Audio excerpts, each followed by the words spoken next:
choking on his vomit. And when he starts to convulse and beg for help, iron robots disguised as cops will beat him to death on the eyes. And then they'll go to their locker rooms. Then they'll whisper sweet nothings to their billy clubs. Then they'll take long showers together. And then there'll be nobody around to stop it.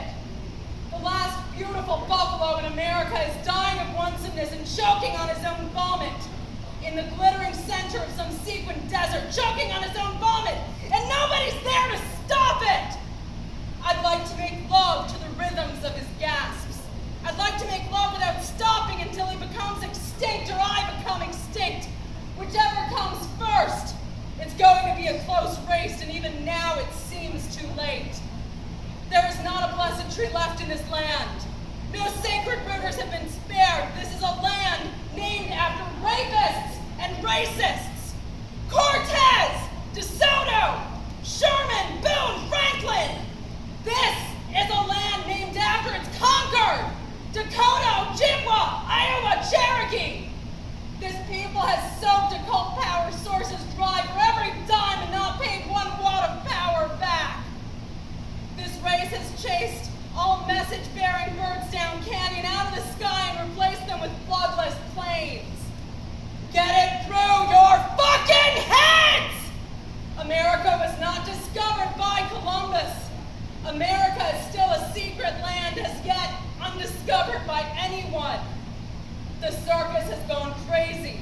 The exhibits are turning against their cages. The dream engine is ready to attack. Your experiments are over. Your mutants are fighting back. Your test tubes are starting to bleed. And it's about time the freaks really started acting like freaks. And this, sir, is why your ketchup is turning to blood. Why your highways are turning into stockyards. Why the national colors are black and blue and pure gangrene. Why your leaders are all either murdered or haunted. Why the barbecue pits are stinking of napalm and burning your steaks. And this, sir, is why a broken bargain with the Cherokee tribe is avenged by Viet Cong warriors. Why the smashing of the Inca temples is avenged by new African armies burning the ghettos and dancing with the flames. And this, sir, is why your children are going insane.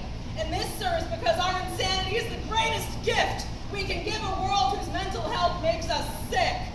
Our insanity is the greatest insult we can give a world whose mental health can be measured in uniformed corpses and packaged decay. Good evening, ladies and gentlemen, but our veins are swelling with chemical blood. Good evening, ladies and gentlemen, but our muscles are swelling with the music of revolt, played at the decibel level of pain. Good evening, ladies and gentlemen, but our brains are swelling with electrified nerve endings. Good evening, ladies and gentlemen, but our mirrors are getting larger and larger. Good evening, ladies and gentlemen, but there seem to be far more gods here than there are temples. Good evening, ladies and gentlemen, but there seems to be no reason why I should feel all of this since I've had no experience. Good evening, ladies and gentlemen, but the war goes on, and even the bullets are bored. Good evening, ladies and gentlemen. Once they killed with silver blades and shiny shadows on guillotine faces, dripping sweet blood thickly into sand and soft lace baskets. Now they kill with foam and mist and spray and gas and poison spit from germ-free cans. Now they kill with antiseptics approved by Christ and the president. There are no more silver songs or whistling blades. Once it was better. How do you bury a severed body? Do you bury the head with it? Do you place the head on the neck, in the hands, on the chest, between the legs? Do they put the right head with the right body? Does it matter? Do they dig separate graves? Do they make a trench? Does it matter where they're all buried? Does anyone